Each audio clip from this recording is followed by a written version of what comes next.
Regular मुझे comment इस Vodafone idea पे करेंगे और 3 बार करेंगे। तीनों बार ही जवाब देता हूँ सर अच्छे दिन आएंगे, वेट करना है हमें। और हाल ही की तब तक कि हमारी जो पिक्चर है वो क्लियर नहीं होगी। देखो सर, हमने एक फिल्म बना ली, अब वो सेंसर बोर्ड से पास ही नहीं हुई, फिर उस पिक्चर का हम करेंगे क्या? वो तो डब्बा होगी पिक्चर हमारी। काफ़ी लोग कह रहे हैं सर, कमेंट आ रहे हैं सर आज भाग गया सर। तो सर भाग तो जाते ही है, कल गिर भी गए थे। तो वो दिशा हमें समझ कर चलनी पड़ी। और शेयर मारे शेयरों में तेजी, तो फिर तो ऐसा हो गया कि जो शेयर कल तक अपनी गिरावटों के अनुसार हमें तरसा रहा था, वो आज अपनी उजाले दिखाकर हमें ललचा रहा है। देखने को मिले, इसमें भी हल्के फुल्के देखने को मिले। लेकिन मैंने आपको कहा है कि 2 तरीकों से शेयर भागता है। एक तो न्यूज बेस भागता है, वो इसने कर दिया। एक भागता है काम की वजह से, कर दिखाया है। ध्यान रखना, सरकार जब इसके अंदर स्टेक 10 रुपये करीब कर लेकर बैठी है तो वहाँ तक तो ये शेयर जाना ही था। ये तो मैं आपको कई बार बता के चुका हूँ। और कई लोग मेरे काफ़ी सालों से तेज़ी नहीं आ रही थी, लेकिन 1.5 से 2 महीने में इसके अंदर एक तेज़ी आई है। जब 14 अगस्त को रिलायंस इंडस्ट्री ने एक ऐलान, जिस स्तर पर अब हम खरीद रहे हैं वहाँ से गिर भी सकता है, पर गिरने की वजह से इसका काम खराब होने वाली दिशा में नहीं है। तो भेल पर बढ़िया उजाले आ रहे हैं। वैसे आपको एक चीज़ बताऊं,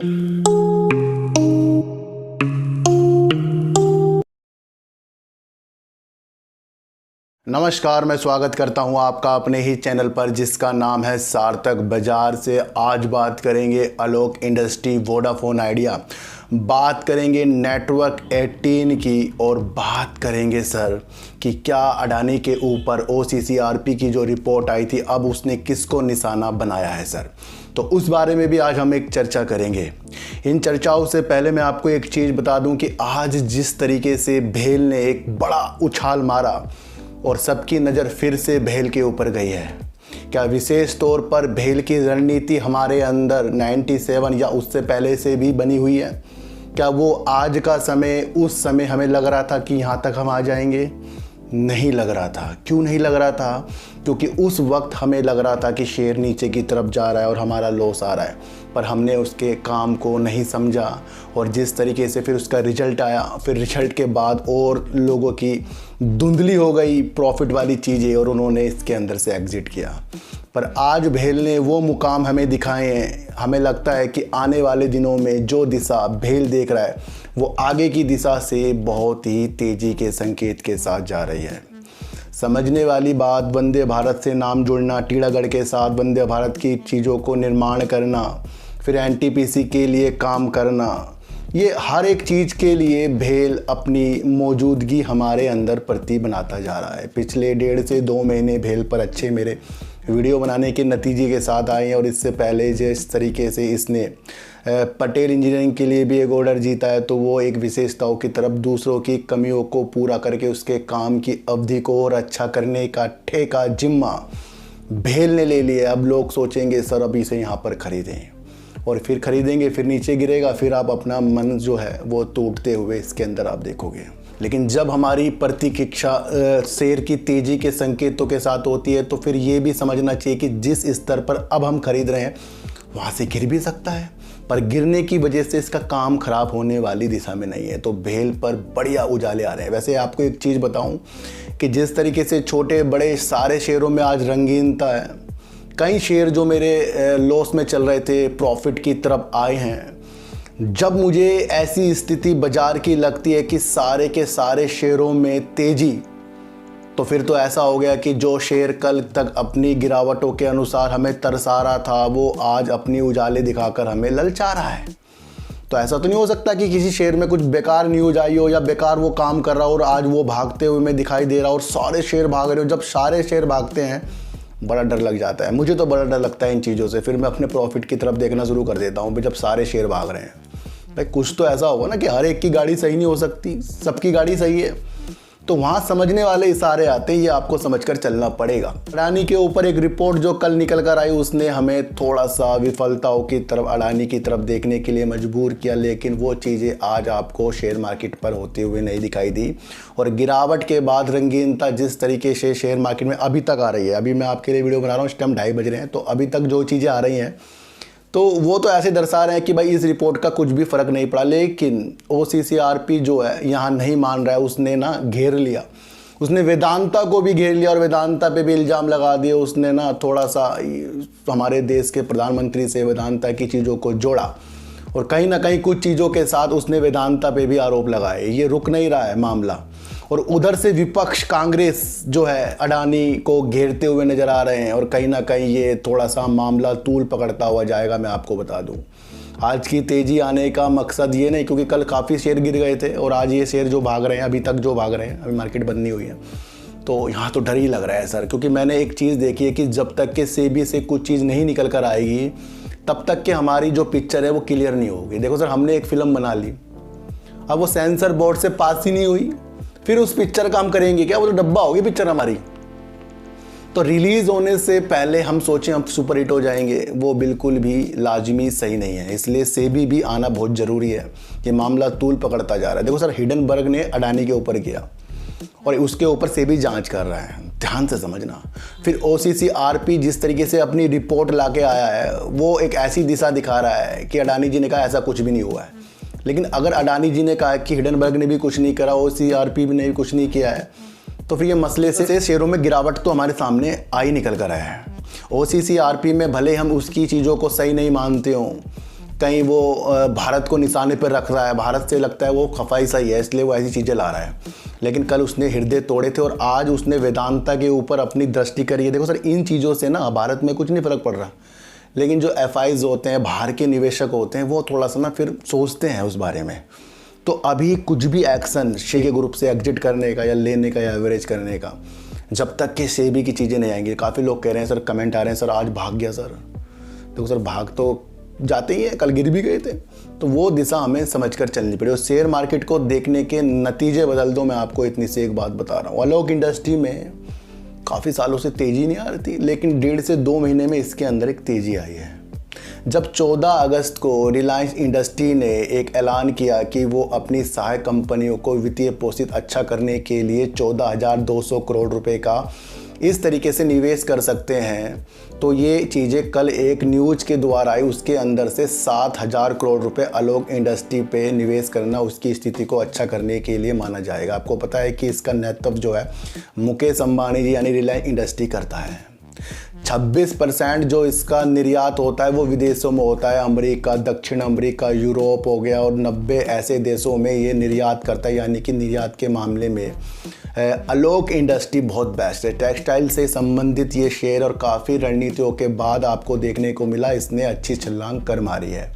और टेक्सटाइल के शेयरों में तेज़ी के संकेत आज भी आपको ट्राइडेंट में भी देखने को मिले, इसमें भी हल्के फुल्के देखने को मिले। लेकिन मैंने आपको कहा है कि 2 तरीक़ों से शेयर भागता है, एक तो न्यूज़ बेस भागता है, वो इसने कर दिया, एक भागता है काम की वजह से। तो दोनों में कौन सा आपको परफेक्ट लग रहा है? दोनों में लग रहा है सर, जो एक्चुअल चीज़ें होती हैं वो होता है काम, सेल्स, प्रॉफिट, वो चीज़ें इसके अंदर अभी सही तरीके से नहीं हो रही है। दूर का शेयर है, जब 90 देशों में इस तरीके से निर्यात करता है तो वहाँ तो इम्पोर्टेंट है ये। और आपको पता है कि कोरोना काल से किस तरीके की स्थिति में आपको ये देखने को चीज़ें मिली हैं। तो आलोक इंडस्ट्री में जिस तरीके से 14,200 करोड़ रुपए रिलायंस इंडस्ट्री कह रहा है, उसमें से 7,000 करोड़ रुपए वो इसके लिए करेगा, तो वहाँ पर एक बेहतर आगे, और वो चालू वित्तीय वर्ष में करेगा। इसलिए आज आपको तेज़ी के संकेत आलोक इंडस्ट्री में और कल भी देखने को मिले। फिर भी बाजार की स्थिति समझिए, सारे शेयर तेज़ी के संकेत आपको दिखा रहे हैं। अब बात करेंगे सर वोडाफोन आइडिया की, और वोडाफोन आइडिया की बात लाजमी करनी है, क्योंकि आज से 6 से 7 दिन पहले जैसे मैंने लगातार 3 वीडियो वोडाफोन आइडिया पर डाली और कहा कि मुझे चार्ट और एक न्यूज़ के द्वारा इसके अंदर एक ऐसी एनालाइज लग रही है कि यहाँ पर तेज़ी आ सकती है, और शेयर ने आज आपको 10 रुपये से ऊपर छलांग लगा कर दिखाया है। ध्यान रखना, सरकार जब इसके अंदर स्टेक 10 रुपये करीब कर लेकर बैठी है तो वहाँ तक तो ये शेयर जाना ही था। ये तो मैं आपको कई बार बता के चुका हूँ। और कई लोग मेरे से कमेंट करते हैं सर ये कब बढ़ेगा कब बढ़ेगा। एक तो सब्सक्राइबर ऐसे हैं वो तो रेगुलर मुझे कमेंट इस वोडाफोन आइडिया पर करेंगे और 3 बार करेंगे, तीनों बार ही जवाब देता हूँ सर अच्छे दिन आएंगे, वेट करना है हमें। और हाल ही की तेजी जो जिस तरीके से निकल कर आ रही है उसके अंदर कोई भी ऐसी फंड वाली चीज़ों के साथ अभी तक जब न्यूज़ में अभी तक जब वीडियो बना रहा हूँ नहीं आई है, पर बल्कि एक अलग चीज़ें आ रही है। जिस तरीके से 28 अगस्त को इनको OCD की जो पहली किस्त देनी थी उसके लिए समय सीमा बढ़ा दी गई है, जो 18 महीने की हो गई है आवंटन की तिथि से, तो वहाँ पर वो चीज़ को दर्शाया गया। और 2,000 करोड़ रुपए प्रमोटर डालेंगे उस चीज़ से दर्शाया गया है। और सरकार से जिस तरीके से अनुमति मांग रहे हैं 1680 करोड़ रुपए को चुकाने के लिए, उस चीज़ के प्रति दर्शाया गया है। और जिस तरीके से अपने अच्छे अच्छे चीज़ें ला रहा है निकल के, तो उन दिशाओं में वोडाफोन आइडिया को आज तेजी के संकेतों के साथ दिखाया गया है, जो मुझे लगता है लाजमी ये वो तेजी नहीं है जिस तेजी का हम वेट कर रहे हैं। कौन सी तेजी है जिस तेजी को हम एक्चुअल मानेंगे? देखो, मैंने आपको हर बार कहा है कि वोडाफोन आइडिया की जो तेजी है वो आपके अंदर तब आएगी जब इसके अंदर फंड आएगा। वो तो होगी एक्चुअल तेजी। जब इन चीज़ों से ये शेयर 10 रुपये तक जा सकता है, तो फंड वाली न्यूज़ से कितनी दूर जाने की स्थिति में वोडाफोन आइडिया लगेगा, ये आपको सोचना है। मुद्रा जी ने भी कहा आने वाली तिमाही में ये फंड जुटाने वाली चीज़ों के साथ सही तरीके से आगे निकलेंगे, तो वो कॉन्फिडेंस से कहा था। और अगर आपको ये यकीन नहीं हो रहा कि 3 दिन की जो वीडियो मेरी वोडाफोन आइडिया में बनी है वो तेज़ी के संकेतों वाले विचारों के साथ है, तो फिर हमारा शेयर मार्केट में काम करने का नज़रिया गलत है। क्योंकि अधिकतर लोगों को वो चीज़ चाहिए, सर टारगेट बता दो। सर टारगेट नहीं पता लगते इसके अंदर हमें कहाँ से कहाँ तक जाना है, पर एक पिक्चर सी दिख जाती है और उस पिक्चर पर हमें वर्क करना है। तो वोडाफोन आइडिया के एक्चुअल वाली फंड वाली चीज़ों का इंतजार कीजिए। और फिर बता रहा हूँ मैं आपको कि एक होता है न्यूज़ के द्वारा शेयर भागना और एक होता है अंदरूनी काम, जो काम उसके अंदर उसे इम्प्रूव कर रहे हैं। होता है कभी ऐसा कि किसी लड़के की शादी होगी, उसे घर वालों ने दिखा दिया कि बहुत पैसा कमाता है, तो लड़की वालों ने शादी कर दी। अब 10 दिन बाद वो लड़का काम पे ही नहीं जा रहा है, लड़की ने अपने माँ बाप को फ़ोन किया, लड़का तो काम ही नहीं करता। फिर आगे के जो खर्चे जो होंगे वो भी आपको समझ कर चलने पड़ेंगे, वो सही तरीके से नहीं होंगे। वो सारी स्थितियों को देखने के बाद एक दिन क्या होगा, तलाक हो जाएगा। कुछ दिन पहले तो जो शादी हुई थी, क्योंकि वो तो माँ बाप ने करवा दी थी, अब एक्चुअल लड़के को कमाना भी है, अपनी पत्नी को पालना है, मेरे बच्चों को भी पालना है, इधर का देखना, उन चीज़ों में वो उलझेगा। तो एक्चुअल चीज़ें कब आएंगी? अगर फंड आ गया तो वो एक इंपॉर्टेंट चीज़ है, लेकिन उसके बाद वो इम्प्रूव करेंगी अपने काम पर। तो यहाँ एक फोकस डालिए कि फंड वाली चीज़ों से हमें अपने आगे की प्रॉफिट की मंशा बनानी है और आगे की दृष्टि जो रखने की, फिर वो इम्प्रूव होगा। जैसे भाई फंड आया तो वो 3 महीने बाद दिखेगा हमें कि भाई इसकी बैलेंस शीट में वो क्या चीज़ निकल कर आई, जिस चीज़ की वजह से वोडाफोन आइडिया ने फंड का इंतजाम किया था। चाहे 5G आ गया है, वो भी अच्छा एक काम है। तो सारी दिशा को पॉजिटिव संकेतों के साथ फिलहाल तो वोडाफोन आइडिया की तरफ हमें रखना है, जब तक कि हमें फंड वाली चीज़ों के बारे में कुछ एक्चुअल चीज़ें पता ना लगे। और बेकार में कोई आपको कह रहा हो फंड आ गया, देखो सर अभी तक के वीडियो जो मेरी बन रही है तो यहाँ तक तो मुझे फंड की बात समझ में नहीं आई। और जो आज की तेज़ी वो सारे शेयरों में है, तो ये भी आपको माइनस पॉइंट देखकर चलेंगे कि सारे शेयरों में तेज़ी क्यों है आज, क्या ऐसा हो गया है?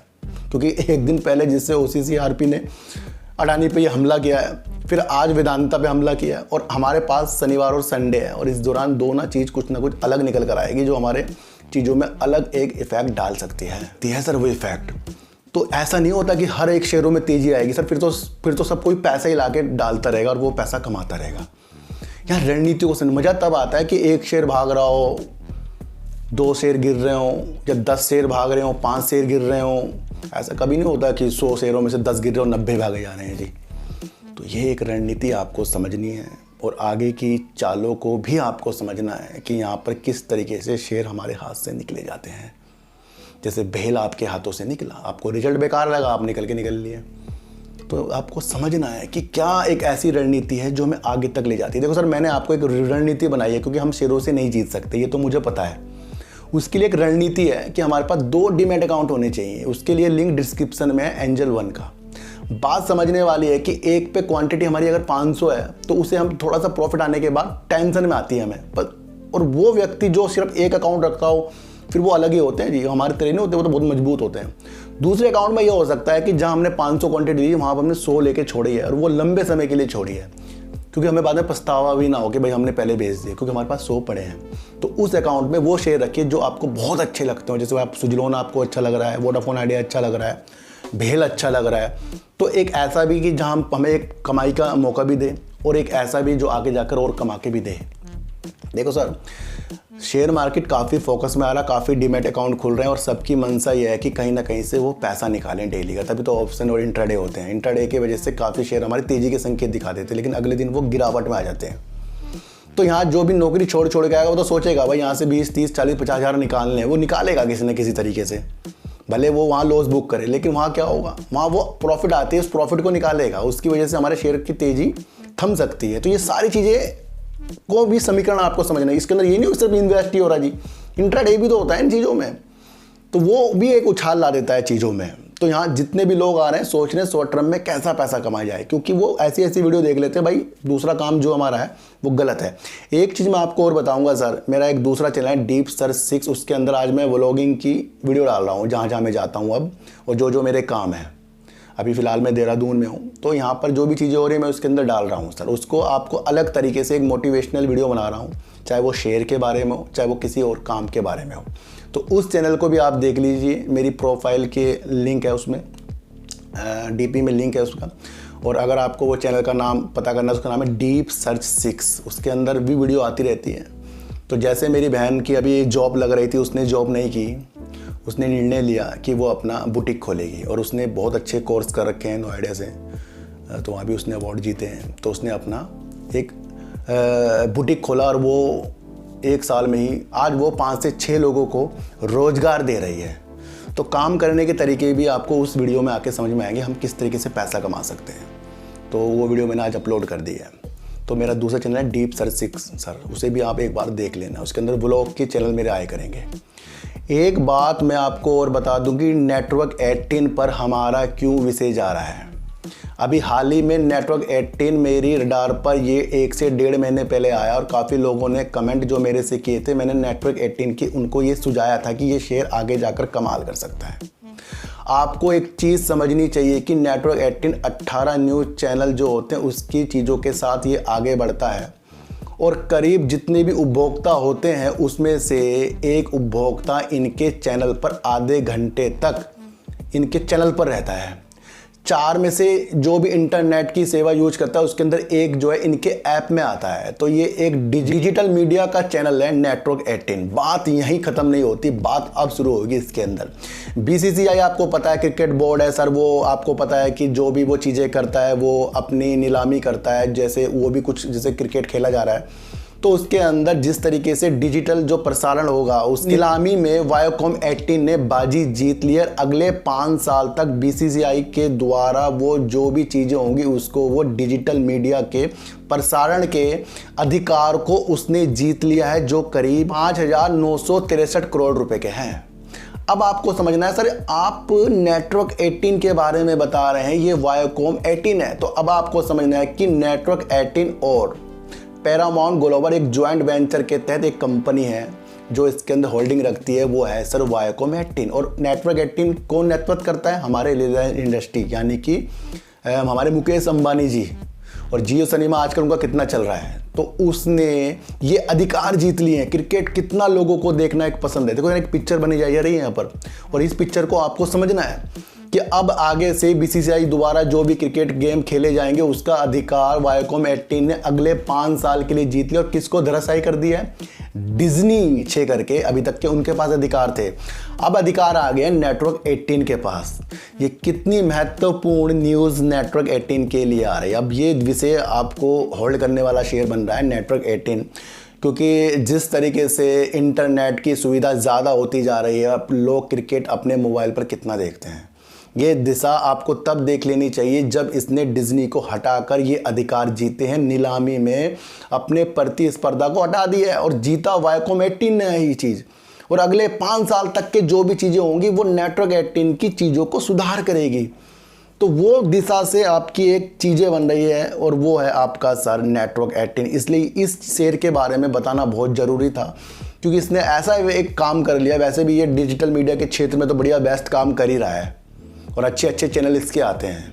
अधिकतर उपभोक्ता इसके चैनलों पर मिलते हैं जो अच्छी गति के साथ ये बढ़ते जा रहे हैं। और दूसरी तरफ हमारे रिलायंस इंडस्ट्री के मालिक मुकेश अंबानी का नेतृत्व है, और वायोकॉम 18 जिस तरीके से ये चीज़ें जीत रहा है तो वो उनकी एक होल्डिंग की वजह से ही जीत रहा है। यानी नेटवर्क 18 और पैरामाउंट ग्लोबल की चीज़ें हैं वायोकॉम 18 में, तो उसको मिलना, यानी कि इन चीज़ों की तरफ आपकी पारदर्शिता को अच्छा करना। तो एक वो चीज़ आपको समझनी है कि नेटवर्क 18 की चीज़ें अब आपको क्रिकेट के क्षेत्र में जितने भी मीडिया अधिकार होते हैं, प्रसारण के होते हैं, डिजिटल के होते हैं, उसने BCCI की नीलामी से वो सारी चीज़ों को जीता है। और अपनी रणनीति को अब अच्छा बनाने के लिए नेटवर्क 18 आगे की बढ़ने की दिशा के साथ आपको देख लेना चाहिए, क्योंकि विशेष तौर पर अच्छे संकेत इसके अंदर निकल कर आ रहे हैं। अब काफ़ी लोग कहेंगे सर ले लें, खरीद लें, बेच लें। देखो सर, ये तो आपको समझना है कि वोडाफोन आइडिया में एक हफ्ते पहले तेज़ी के संकेत बताए, भेल में 97 से वीडियो बता रहा हूँ, और जिस तरीके से नेटवर्क 18 भी पहले भी रडार पे था, अब भी है, वो भी आपको समझना है। अलोक इंडस्ट्री में कब से मैं इसके शेयरों को होल्ड करके बैठा हूँ, वो सारी रणनीति आपको समझनी है।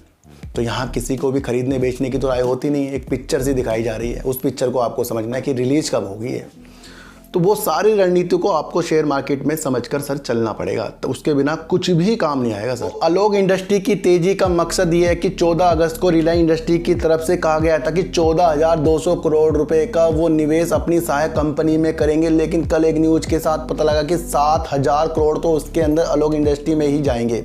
26% निर्यात ये अमेरिका, दक्षिण अमेरिका, यूरोप और 90 ऐसे देशों में करता है। तो इसका मतलब ज़्यादा निर्यात होने वाली दिशा कोरोना के बाद बनी कहाँ थी, और वो अब बनने की दिशा में, अगर कोरोना आगे की दिशा में नहीं निकला तो पॉजिटिव संकेत है। पर ये है एक न्यूज़, वो तब आपको अच्छा लगेगा जब इसके अंदर वो बैलेंस शीट पर भी चीज़ें निकल कर आती हैं। तो मैंने 2 तरीके से आज आपको बताया कि न्यूज़ तो बेस डालती है शेयर को ऊपर बढ़ाने में, और एक काम वो होता है उसे और ऊपर बढ़ाने के लिए डालता है। तो वो काम की प्रतीक्षा इसके अंदर कीजिए। अभी सेल थोड़ी कम हुई है, लॉस भी आ रहा है, वो उन चीज़ों को सुधार होगा, क्योंकि तभी तो ये 7,000 करोड़ रुपए चीज़ें कुछ अच्छा करने के लिए कर रहे हैं। ये आपको मंशा बनानी पड़ेगी।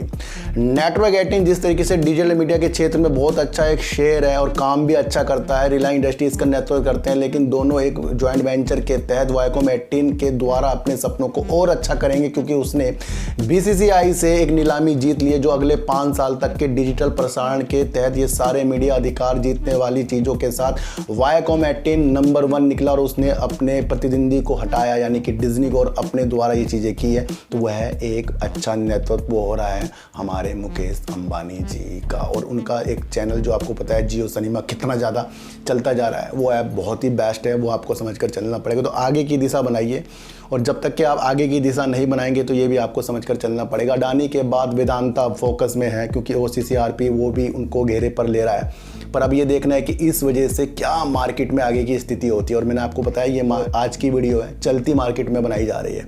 अभी मैं शेयरों को देखूंगा कि उसके अंदर क्या उतार और क्या चढ़ाव हुए हैं। और वोडाफोन आइडिया ने अपनी तकदीर को 10 रुपये तक पहुँचाया, और निवेशकों के दिल में एक हलचल सी मचा दी, जो इसको कह रहे थे कि ये शेयर नहीं बढ़ता। और अगर आप मेरी वीडियो एक हफ्ते पहले से देखोगे, जाकर देखना क्या कहा था सर, चार्ट और इसकी न्यूज़ के द्वारा एक बेहतर स्थिति इसके अंदर दिख रही है। तो हर एक शेयर की स्थिति आपको अपने द्वारा जान लेनी चाहिए, अपनी साइकोलॉजी को ज़्यादा से ज़्यादा मजबूत कीजिए। तो सर चींटी को आटा दीजिए, गाय को रोटी दीजिए, और अपने बच्चों को ज़्यादा से ज़्यादा प्यार कीजिए, क्योंकि बच्चे ही आपकी मासूमियत से किस्मत पलटेंगे। तो फिर मिलेंगे आपसे नई वीडियो के साथ, जब तक के लिए नमस्कार।